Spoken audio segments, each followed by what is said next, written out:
तो एपिसोड की शुरुआत में हमें लिनफी के एक दोस्त यीफाई को दिखाया जाता है। वो उन लोगों के हेडक्वार्टर में होता है और उसकी कहानी सुनने के बाद शाओनान कहता है कि हम लोग इसकी स्टोरी पे बिलीव कर सकते हैं, क्योंकि ये जिस तरह की बातें बता रहा है तो ऐसा लग रहा है कि शायद इसने नानडोरा डीमन स्नेक को देखा है। भले ही वो सिर्फ 10th लेवल का स्नेक है, मगर उसके बावजूद भी वो हमारे लिए एक बहुत बड़ा खतरा हो सकता है। वो अपनी बॉडीज को ह्यूमंस के अंदर बहुत ही तेजी के साथ फैला सकता है। उसके अंदर ऐसी पावर है कि वो अपनी विजन पावर के जरिए ही किसी भी को अपने कंट्रोल में कर सकता है। और अगर मैं गलत नहीं हूँ तो इस लड़के की गर्लफ्रेंड ली शाओयान वही रियल डीमन स्नेक है। ये सुनकर यीफाई थोड़ा सा डर जाता है और फिर शाओनान कहता है कि हमें उस स्कूल में जाकर इन्वेस्टिगेशन करनी होगी और देखना होगा कि कितने लोग इन्फेक्ट हुए हैं, मगर हमें इस बात को भी इंश्योर करना होगा कि स्टूडेंट्स को उन स्नेक से बचाया जा सके। और अच्छी बात यह है कि हमारे 3 एविल क्रोज ने किसी तरह की कोई भी नॉइज क्रिएट नहीं की। तो एविल क्रोज का सुनकर लिनफी कहता है कि ये किस तरह की बातें कर रहा है। तो होंग जी उसे बताती है कि हमारे पास ऐसे एविल क्रोज हैं जो कि किसी भी खतरे को भांप लेते हैं और पहले से ही हमें अलर्ट कर देते हैं कि बहुत बड़ी तबाही होने वाली है। मगर फिर शाओनान कहता है कि तुम लोग फिक्र मत करो, हम लोग बहुत ही जल्दी अपना काम शुरू करने वाले हैं। इससे पहले कि वो पूरा का पूरा स्कूल ही डीमन स्नेक में कन्वर्ट हो जाए, हमें उन स्नेक्स को रोकना है। और फिर अगले सीन में हमें दिखाया जाता है कि वो लोग स्कूल की तरफ जा रहे होते हैं और यीफाई लिनफी से कहता है कि मुझे यकीन नहीं आ रहा कि तुमने इस ऑर्गेनाइजेशन को ज्वाइन कर लिया है। ये सच में बहुत ही अमेजिंग है। हमें लगा था कि शायद तुमने आर्मी को ज्वाइन किया है, मगर तुम एक ऑर्गेनाइजेशन में हो। और फिर वहाँ पे मौजूद लोग लिनफी से कहते हैं कि क्या तुमने सुना, ये आवाज वही थी। इतने में हमें दिखाया जाता है कि वो उसके सामने वही मैजिक बेल बजाते हैं और उससे कहते हैं कि तुम यहाँ से फौरन से अपने घर चले जाओ। ये कहने के बाद हम लोग फ्लैशबैक से बाहर आ जाते हैं और हमें पता चलता है कि उन लोगों ने इस लड़के से जान छुड़ाने के लिए बेल बजाई थी, मगर इस पर उसका कोई असर नहीं हुआ और वो कंटिन्यूसली लिनफी के सामने बड़बड़ाता ही जा रहा होता है। और वो कहता है कि मुझे यकीन नहीं आ रहा कि मैं तुम्हें दोबारा देख पा रहा हूँ। मुझे लगा कि शायद आर्मी में जाने के बाद तुम कई साल के बाद ही नजर आओगे। और मुझे बताओ कि आखिर ये तुम लोगों ने किस तरह के ब्लैक बॉक्स अपनी भीड़ के साथ लटकाए हुए हैं और तुम्हारी ऑर्गेनाइजेशन का नाम क्या है, क्या मैं भी उसे ज्वाइन कर सकता हूँ। इतने में वो लोग उस स्कूल के बिल्कुल सामने आकर खड़े हो जाते हैं और यीफाई कहता है कि जब मैं स्कूल वैसे ही दरवाजे से जा सकता हूँ तो फिर मुझे यहाँ से जाने की क्या जरूरत है। ये कहने के बाद हम देखते हैं कि 2 वाइट नाइट पहले ही दीवार कूद कर वहाँ से चले जाते हैं, जिसके बाद लिनफी वो भी भागते हुए उस दीवार पर कूद कर उसके दूसरी तरफ चला जाता है। ये देखते ही वो लड़का भी हैरान हो जाता है और वो लिनफी के पीछे जाने के लिए वो भी उस दीवार पर कूद जाता है, मगर क्योंकि उसके पास किसी तरह की कोई स्पेशल ट्रेनिंग नहीं थी तो उसे मालूम नहीं था कि दीवार पर किस तरह चढ़ा जाता है। और हमें दिखाया जाता है कि वो लोग उस स्कूल के चारों तरफ रिस्ट्रिक्शन स्पेल्स लगा देते हैं ताकि वो लोग उस स्कूल को पूरी तरह से आइसोलेट कर दें। और दूसरी तरफ चीफ शाओनान दोनों ही उन लोगों को गाइड कर रहे होते हैं। इतने में फिर वहाँ पर यीफाई भी आ जाता है तो वो देखता है कि वो लोग उसकी गर्लफ्रेंड के बारे में बातें कर रहे हैं, जिस पर वो उनसे कहता है कि मैं उसे लाइक नहीं करता, तुम लोग मेरी तरफ क्यों देख रहे हो। तो लिनफी कहता है कि क्या वाकई में तुम उसे लाइक नहीं करते। ये कहने के बाद वो उसके फौरन से पास आ जाता है और उसे बताता है कि क्लास में वो हमेशा लिनफी के बराबर में बैठकर उस लड़की को ही घूरता रहता था, यहाँ तक कि वो लिनफी के साथ कहीं भी जाता था तो जब उसकी नजर उस लड़की पर पड़ती थी तो वो उसके प्यार में खो जाता था। जिसके बाद लिनफी उससे कहता है कि हुई और शाओयान वो दोनों ही रूम नंबर 405 में होते हैं। ये कहने के साथ ये सीन यहीं पे ही कट हो जाता है। अगले सीन में हमें दिखाया जाता है कि जोंग ऊपर से अपने स्नाइपर गन के साथ उन लोगों पर नजर रख रहा होता है कि कौन किस जगह मौजूद है। और इस तरफ हमें चीफ को दिखाया जाता है, वो ली शाओयान के घर में पहुंच जाते हैं। जिसके बाद अगले सीन में हम लोग देखते हैं कि उस स्कूल में सारे ही स्टूडेंट्स अपनी क्लास अटेंड कर रहे होते हैं और लिनफी अपनी आइस पावर का इस्तेमाल करता है तो उसे दिखाई देता है कि शाओयान के बराबर में 2 डीमन स्नेक गर्ल्स बैठी हुई है। वो फौरन से कैप्टन को बताता है कि मैं अपने विजुअल परसेप्शन से देख पा रहा हूँ कि शाओयान के बराबर में 2 स्नेक गर्ल्स मौजूद हैं। उन्हें देखकर साफ पता चल रहा है कि वो डीमन स्नेक के डिसेंडेंट बन चुकी हैं। ये सुनकर ली कहता है कि तुम तो कमाल के हो, तुम्हारी इस एबिलिटी के जरिए हम लोग बहुत ही आसानी के साथ सारे डीमंस को पकड़ लेंगे। मगर लिनफी उन लोगों को बताता है कि शाओयान वो मुझे इन्फेक्टेड नहीं लग रही। तो कैप्टन कहता है कि ये तो बहुत ही अच्छी बात है, मगर कोशिश करो किसी को हमारे बारे में पता ना चले। जितना जल्दी हो सके उस इन्फेक्शन के बारे में स्टडी करना शुरू करो और पता लगाओ कि वो कैसे फैल रहा है। ये कहने के बाद वो लोग ली शाओयान के घर पे जाते हैं और उसका दरवाजा खटखटाते हैं। तो दूसरी तरफ हमें दिखाया जाता है सारे ही स्टूडेंट्स एक प्ले ग्राउंड में मौजूद होते हैं, क्योंकि स्कूल में अभी ब्रेक का टाइम था और सब लोग यहाँ वहाँ घूम फिर रहे होते हैं। और लिनफी लोगों के बीच जाते ही अपनी आइस पावर का इस्तेमाल करते हुए डिटेक्ट करने की कोशिश करता है कि कौन कौन से लोग इन्फेक्ट हो चुके हैं। जिसके बाद दूसरी तरफ हमें दिखाया जाता है कि होंग जी शाओ को लेकर रूम नंबर 405 की तरफ जा रही होती है। वो लोग देखते हैं कि उस रूम का दरवाजा तो खुला हुआ है। वो लोग फौरन से उस रूम के अंदर आ जाते हैं। उस रूम को देखते हैं तो वहाँ पे हर जगह लड़कियों के कपड़े लटके हुए होते हैं और बहुत ज्यादा स्मेल भी आ रही होती है। जिस पर होंग जी कहती है कि पता नहीं क्यों मुझे लड़कियों के रूम को चेक करते हुए बहुत ही अजीब सा फील होता है। और फिर वो ली शाओ कहती है कि ऐसे लग रहा है कि शाओयान वो इन्फेक्टेड नहीं है, ना ही उसके अंदर रियल बॉडी है। मगर अचानक वो वहाँ पे देखती है कि बहुत सारे ह्यूमन स्किन्स लटकी हुई होती है, जिन्हें देखकर वो लोग भी काफी हैरान होते हैं। और दूसरी तरफ हम देखते हैं कि कैप्टन एक लेडी से कहता है कि क्या ये घर लियो शाओयान का है। तो वो कहती है कि हाँ। ये कहने के बाद वो लोग फौरन से उसके फोरहेड पे एक फायर करते हैं, जिसकी वजह से उसकी बॉडी के अंदर से वो डीमन स्नेक बाहर निकल आता है। ये देखकर अंदर बैठा हुआ ओल्ड मैन भी हैरान हो जाता है, क्योंकि कैप्टन ने अपनी स्वॉर्ड अटैक के साथ एक ही झटके में उस डीमन के 2 टुकड़े कर दिए थे। और दूसरी तरफ फिर शाओनान उस ओल्ड मैन की तरफ जाता है और अपनी गन उसकी तरफ सीधी करता है और उस पर भी फायर कर देता है, जिसकी वजह से वो बंदा बेहोश हो जाता है। और कैप्टन फिर लिनफी से कांटेक्ट करता है और कहता है कि सब कुछ कैसा चल रहा है। तो दूसरी तरफ हमें दिखाया जाता है कि लिनफी उस प्लेग्राउंड में एक फ्लैग लेकर घूम रहा होता है और साथ में वो अपनी आइस पावर का इस्तेमाल करते हुए उन लोगों को डिटेक्ट भी कर रहा होता है कि इस ग्राउंड में कितने लोग इन्फेक्टेड हैं। उसे पता चलता है कि हर रो में बहुत सारे लोग हैं जो कि इन्फेक्ट हो चुके हैं, जिस पर लिनफी काफी हैरान होता है और वो कहता है कि लगता है कि ये डीमन बहुत ही तेजी के साथ यहाँ पे लोगों को इन्फेक्ट करता जा रहा है। और वहीं पे हमें दूसरी तरफ दिखाया जाता है कि ली शाओ और होंग जी उन 3 लड़कियों को ढूंढ लेती हैं। और दूसरी तरफ एक बंदा एक माइक में चिल्लाते हुए लिनफी से कह रहा होता है कि सुनो बच्चे, तुम वो फ्लैग लेकर गलत डायरेक्शन की तरफ जा रहे हो। मगर लिनफी उनकी बातें सुनने के बजाय अपना काम करने में बिजी रहता है और उन लोगों को आइडेंटिफाई करता रहता है और कहता है कि अगर इनमें से एक भी बंदा भागकर यहाँ से बाहर निकल गया तो वो पूरे के पूरे शहर को ही इन्फेक्ट कर देगा। और इस तरफ कैप्टन सब लोगों को बताता है कि हम लोगों ने शाओयान के पेरेंट्स को इन्फिल्ट्रेट कर दिया है, अब उनकी बॉडीज बिल्कुल सही है। जल्द से जल्द उस लड़की शाओयान को ढूंढो और ये कंफर्म करो कि डीमन स्नेक की रियल बॉडी उसके अंदर है भी या नहीं। वहीं पे हमें उसके पीछे एक और बंदे को दिखाया जाता है जो कि पूरी तरह से इन्फेक्ट हो चुका होता है। और फिर वहाँ पे सारे ही नाइट वॉच को एक मैसेज दे दिया जाता है और उन्हें बता दिया जाता है कि उन डीमंस को मारने का बस एक ही तरीका है, उन्हें उन स्टूडेंट्स की बॉडी के साथ अलग करना होगा और फिर उन पर रिसोर्स के जरिए हमला करना होगा। अगर हम लोगों ने उन स्टूडेंट्स पर हमला किया और उन डीमंस को उनकी बॉडी से बाहर ना निकाला तो वो स्टूडेंट्स भी उनके साथ मारे जाएंगे। ये कहने के बाद वो लोग फौरन से रेस्ट्रिक्शन स्पेल का इस्तेमाल करते हुए उस पूरे के पूरे स्कूल को लॉक कर देते हैं ताकि कोई भी वहाँ से बाहर ना जा सके। और दूसरी तरफ फिर वो लोग उन लोगों को मारने का प्लान शुरू कर देते हैं और हमें दिखाया जाता है कि लिनफी जैसे ही ऊपर की तरफ जा रहा होता है तो अचानक एक ओल्ड मैन उसके सामने आकर खड़ा हो जाता है। वो पूरी तरह से इन्फेक्ट होता है और फिर हमें दिखाया जाता है ली चेंग को भी अपने सामने कुछ इन्फेक्टेड स्नेक डीमंस दिखाई देते हैं और ऊपर से जोंग उन सब लोगों पर नजर रख रहा होता है। जिसे भी हेल्प की जरूरत होती है वो उसके लिए तैयार होता है और कैप्टन उनसे कहता है कि जितना जल्दी हो सके इनका सफाया कर दो। ये कहने के बाद ये मिशन शुरू हो जाता है और दूसरी तरफ शाओनान कहता है कि मैंने गवर्नमेंट को इस सिचुएशन के बारे में पहले से ही बता दिया है, अगर हमें मदद की जरूरत होगी तो वो लोग हमारे लिए एक और टीम भेजेंगे।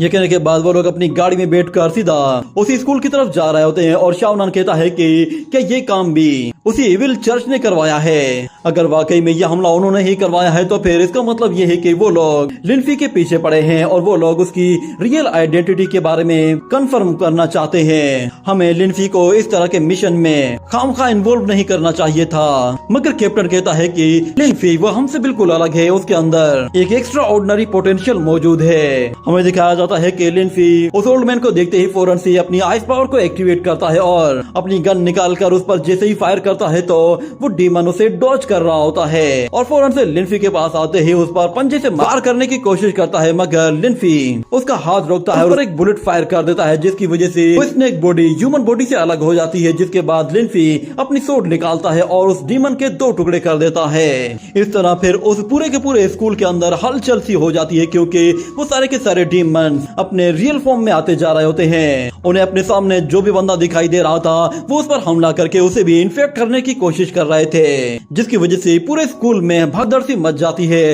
हर कोई यहाँ वहाँ भागने लगता है और इसी मौके का फायदा उठाकर वहाँ पे मौजूद जितने भी डीमंस होते हैं वो ज्यादा से ज्यादा लोगों को इन्फेक्ट करने की कोशिश करते हैं। जिसके बाद अगले सीन में हम दोबारा से ली चेंग को देखते हैं। वो उन डीमंस की तरफ बढ़ते हुए अपनी गन बाहर निकाल लेता है और जैसे ही वो डीमंस उसके करीब आ जाते हैं तो वो उन पर डीमन हंटिंग गन से फायर करता है और उन्हें ह्यूमन बॉडी से अलग करने के बाद अपनी सोर्ड के साथ उनके टुकड़े टुकड़े कर देता है। ये देखकर बाकी डीमंस भी हमला करने के लिए आते हैं तो ली चेंग अपनी स्किल्स के जरिए उनका भी काम तमाम कर देता है। कोई भी डीमन ऐसा नहीं होता जो कि उसे खरोच तक पहुंचा पाता। उन्हें मारने के बाद वो कहता है कि ऐसा लग रहा है कि जैसे ये डीमन सिर्फ और सिर्फ हमारा ही इंतजार कर रहे थे।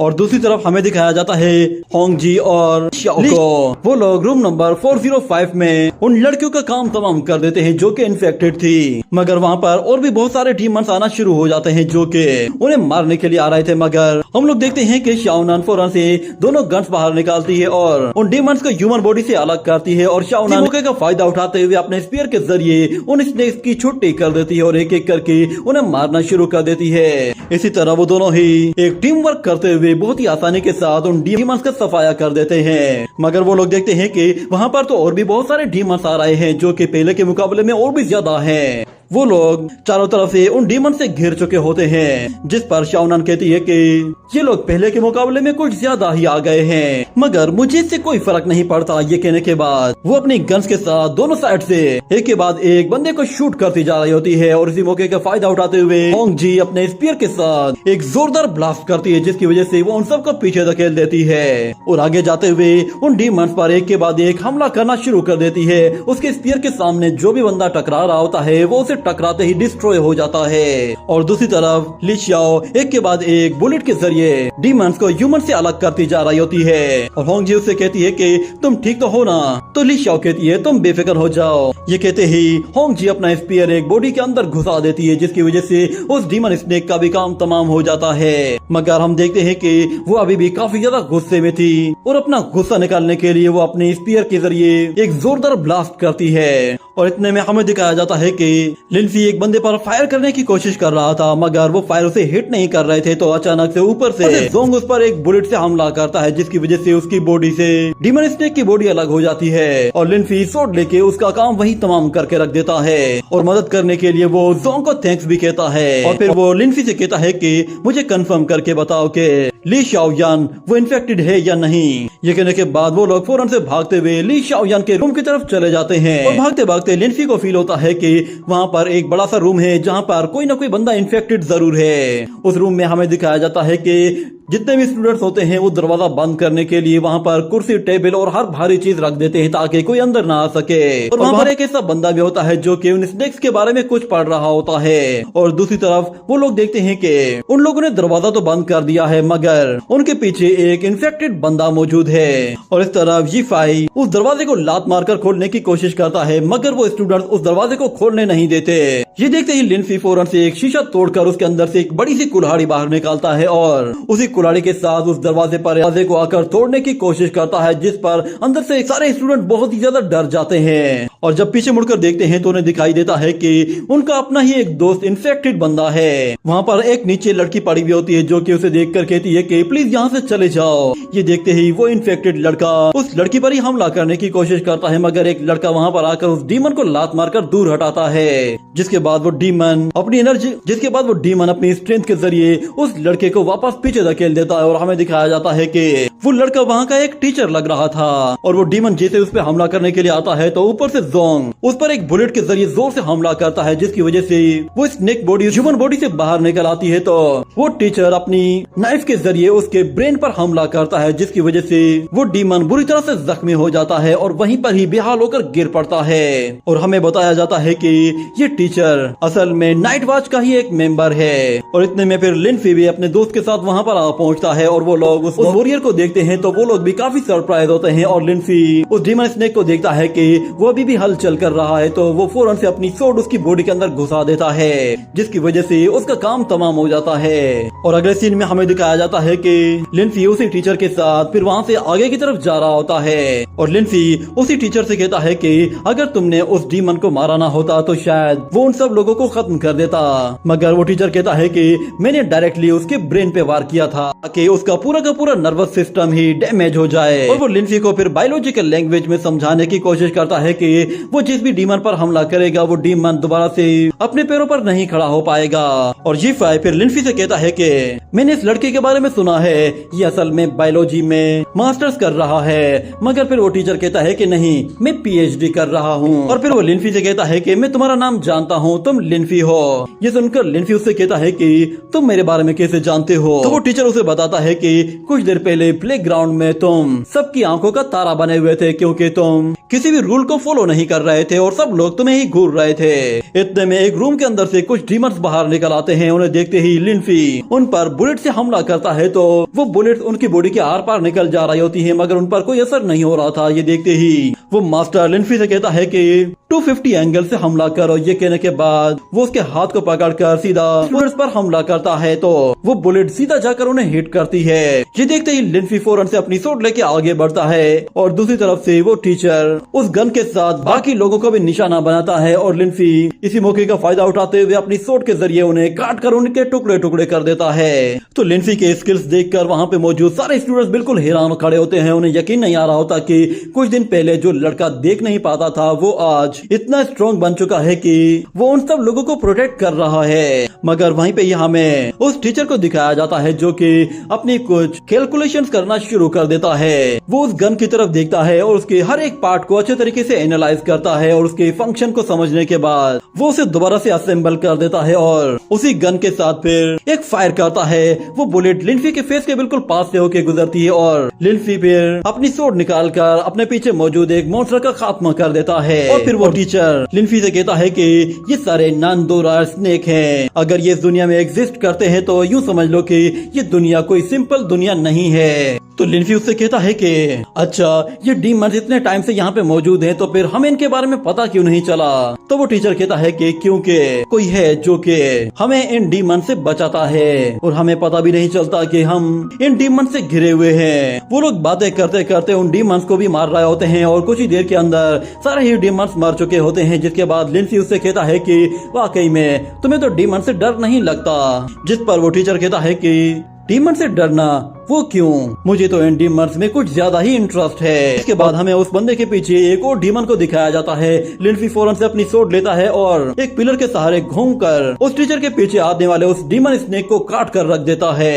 ये देखकर अब उस टीचर को थोड़ा सा डर लगने लगा था और हमें दिखाया जाता है कि वो टीचर उन डीमंस को देखकर कहता है कि मैं हमेशा से अच्छा देखना चाहता हूँ और मुझे लगता है कि शायद इन डीमंस के ब्रेन्स, सेल्स और टिश्यूज मेरे बहुत काम आने वाले हैं। मगर लिनफी उससे कहता है कि एक्सक्यूज मी, जरा मुझे तुम्हारी हेल्प चाहिए। ये कहने के बाद फिर वो टीचर फौरन से अपनी गन निकालकर उन डीमंस पर फायर करना शुरू कर देता है और दूसरी तरफ लिनफी उन डीमन स्नेक पर अपनी सोर्स के जरिए हमला करते हुए उनके काट कर टुकड़े टुकड़े करना शुरू कर देता है। वो लोग कुछ ही देर के अंदर पूरे के पूरे एक फ्लोर को खाली कर देते हैं और फिर वहाँ पे हमें ली जेंग को दिखाया जाता है जो कि उस मैजिक बेल का इस्तेमाल करते हुए उन सारे ही स्टूडेंट्स की मेमोरीज को इरेज कर देता है। उन लोगों ने यहाँ पे जितने भी डीमंस देखे होते हैं उन्हें कुछ भी याद नहीं रहेगा कि यहाँ पे कुछ हुआ भी था या उन्होंने कोई डीमन देखा था।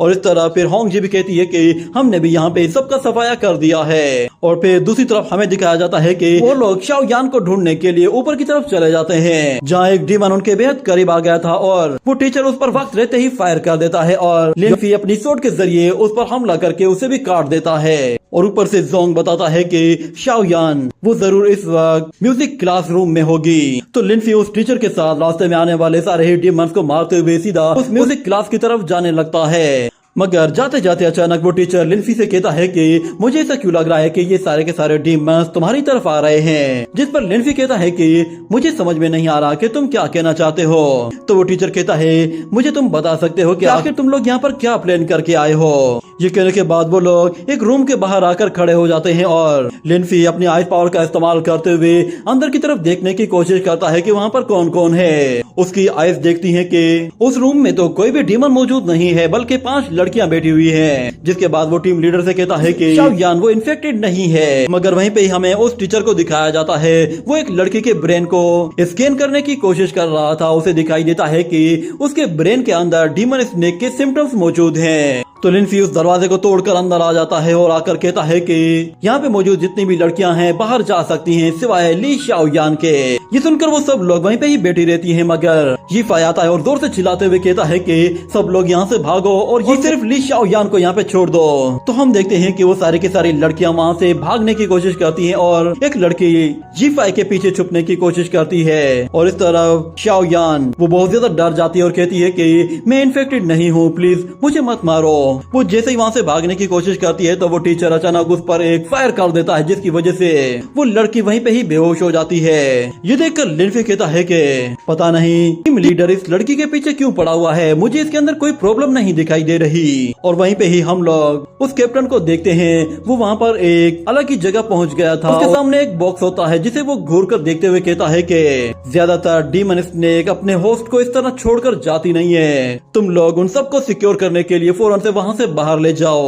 और फिर यीफाई कहता है कि ये लड़की डीमन है, मैंने खुद इसे डीमन में कन्वर्ट होते हुए देखा था। मगर लिनफी उसकी बात नहीं मानता और उस लड़की को उठाकर वहाँ से बाहर ले जा रहा होता है। और इतने में हम देखते हैं कि यीफाई के पीछे एक डीमन स्नेक आ जाता है और उसमें जैसे ही हमला करता है तो वो उसका एक पूरा का पूरा हाथ ही उखाड़ देता है। और फिर हमें पता चलता है कि असल में उस डीमन स्नेक की रियल बॉडी यही है। और इस तरफ यीफाई अपने हाथ को इस तरह देखकर बहुत ही जोर से चिल्लाना शुरू कर देता है। इस तरफ वो टीचर फौरन से अपना एक नाइफ निकाल कर सीधा उस स्नेक के ब्रेन के अंदर घुसा देता है मगर वो स्नेक उसे वहाँ से पकड़कर दूर फेंक देती है। जिसके बाद फिर लिनफी अपनी सोर्ड लेके उसे मारने की कोशिश करता है। और हमें दिखाया जाता है कि उस मास्टर ने उसकी बॉडी के अंदर से एक ब्लड ड्रॉप को बाहर निकाल लिया होता है और वो उसे फौरन से एनालाइज करना शुरू करता है जिसके जरिए उसे पता चलता है कि उस डीमन स्नेक की बॉडी किस तरह बनी हुई है। वो उसके डीएनए को पूरी तरह से एनालाइज करते हुए उसका पूरा का पूरा स्ट्रक्चर ही बना देता है और उसकी एबिलिटी के बारे में भी जान जाता है। जिसके बाद उसे पता चलता है कि नांडोरा स्नेक अपने विजन्स को शेयर कर सकता है। और लिनफी ने उस डीमन स्नेक की विजन बॉडी को देखा होगा जिसे उसने मारा है मगर वो स्नेक गर्ल अपनी बॉडी को एक जगह से दूसरी जगह ट्रांसफर कर देती है जिसकी वजह से उसे ढूंढ पाना बहुत ज्यादा मुश्किल है। और इस तरफ लिनफी उस स्नेक गर्ल को मारने की कोशिश करता है मगर उसकी सोर्ड उसका शेल नहीं तोड़ पाती जिसकी वजह से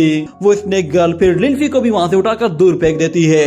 ये देखते ही लिनफी फौरन से कैप्टन को इन्फॉर्म करता है और कहता है कि नांडोरा स्नेक अपीयर हो चुकी है, हम लोग उससे फाइट कर रहे हैं मगर ये बहुत ही ज्यादा ताकतवर है। और वहीं पे ही हमें शहर के अंदर कुछ लोगों को दिखाया जाता है। वहाँ पर एक बंदा एक इन्फेक्टेड पर्सन से टकरा जाता है जिसका मतलब ये है कि ये इन्फेक्शन अब शहर से बाहर निकल चुका है। और फिर वहाँ पर उस इन्फेक्टेड बंदे की वजह से पूरा सिस्टम डामाडोल हो जाता है, लोगों के एक्सीडेंट्स होना शुरू हो जाते हैं। यहाँ तक कि वहाँ पर चेस खेलने वाले एक ओल्ड मैन के अंदर भी वो विजन ट्रांसफर हो चुका होता है। ये देखते ही कैप्टन फौरन से अपने साथियों से कहता है कि उस डीमन स्नेक ने कुराना सिटी में लोगों को मारना शुरू कर दिया है, हम लोगों को उस स्नेक के ट्रू फॉर्म को जल्द से जल्द खत्म करना होगा, उसी से ही उसका ये विजन फौरन से खत्म हो जाएगा। ये कहने के बाद लिनफी अपनी सोर्ड के जरिए उसे काटने की कोशिश करता है मगर उससे कोई फायदा नहीं होता। ये देखने के बाद ऊपर से जोंग अपनी बुलेट के जरिए उस पर हमला करता है मगर वो शेल बहुत ज्यादा स्ट्रॉन्ग था जिसकी वजह से उस डीमन को कोई खास फर्क नहीं पड़ता। और लिनफी जैसे उस पे अपनी सोर्ड से हमला करता है तो वो डीमन इस मर्तबा उस सोर्ड को अपने मुंह से ही रोक लेती है। ये देखते ही लिनफी फिर अपने दोनों हाथों से उसे पीछे की तरफ पुश करता करता है और फौरन से अपनी नाइट पावर को एक्टिवेट कर देता है, जिसकी वजह से वो नॉर्मल ह्यूमंस के मुकाबले में बहुत ही ज्यादा स्ट्रॉन्ग बन जाता है और उसकी स्पीड भी काफी बढ़ जाती है। वो डीमन स्नेक के पास जाते हैं, उस पर बहुत ही फास्ट स्पीड के साथ एक के बाद एक स्वॉर्ड अटैक करना शुरू कर देता है और ऊपर से जोंग जैसे ही बुलेट फायर करता है तो लिनफी अपनी स्वॉर्ड के जरिए उस बुलेट के छोटे छोटे टुकड़े कर देता है, जो कि सीधा जाकर उस डीमन को हिट करते हैं। और फिर हमें दिखाया जाता है कि लिनफी अपनी एंजल पावर्स को एक्टिवेट करता है और उस एंजल पावर की मदद से वो एक जोरदार स्वॉर्ड अटैक करता है, जिसके जरिए वो उस डीमन की बॉडी के 2 टुकड़े करके रख देता है। इस तरह वो डीमन पूरी तरह से खत्म हो जाती है। और फिर ली शाओ अपने कैप्टन को इन्फॉर्म करती है और बताती है कि हम लोगों ने उस रियल बॉडी को खत्म कर दिया है। तो कैप्टन सबसे कहता है कि जितने भी स्टूडेंट्स जख्मी हो चुके हैं उन्हें रिकवर करने की कोशिश करो, मगर ली शाओ देखती है कि वो टीचर वहीं पे ही खड़ा हुआ है। वो उसके पास जाकर उससे कहती है कि हेलो, क्या तुम बात सुन रहे हो? मगर हमें दिखाया जाता है कि वो अपने सी ऑफ कॉन्शियसनेस में होता है और वो कहता है कि वो डीमन स्नेक अपने विजन को शेयर कर सकती है। इसका मतलब ये है कि वो हमारी आंखों को धोखा देकर कहीं से भी भाग कर जान बचा सकती है। और इतने में अचानक उसे जी5 पर शक होता है और वो कहता है कि ये लड़का जरूर कुछ छुपा रहा है, यानी कि वो डीमन स्नेक शुरू से ही हमें बेवकूफ बना रही थी। वो उन लोगों से कहता है कि फाइनली मैंने सारी सिचुएशन को समझ लिया है। ये कहने के बाद वो लिनफी की तरफ अपनी गन सीधी करता है और जैसे ही फायर करता है तो वो बुलेट सीधा जाकर जी5 को हिट करती है, जिसकी वजह से लिनफी भी काफी सरप्राइज होता है। और फिर देखते ही देखते जी5 को बहुत ज्यादा सर में दर्द होने लगता है और हमें दिखाया जाता है कि अचानक से उसकी बॉडी के अंदर से वो जायंट डीमन स्नेक गर्ल बाहर निकल आती है और आते साथ ही उस टीचर से कहती है कि तुम्हें कैसे पता चला कि मेरी रियल बॉडी यहाँ पे है? तो वो टीचर कहता है कि ये बहुत ही सिंपल है। ये कहने के साथ ही ये एपिसोड यहीं पे ही एंड हो जाता है।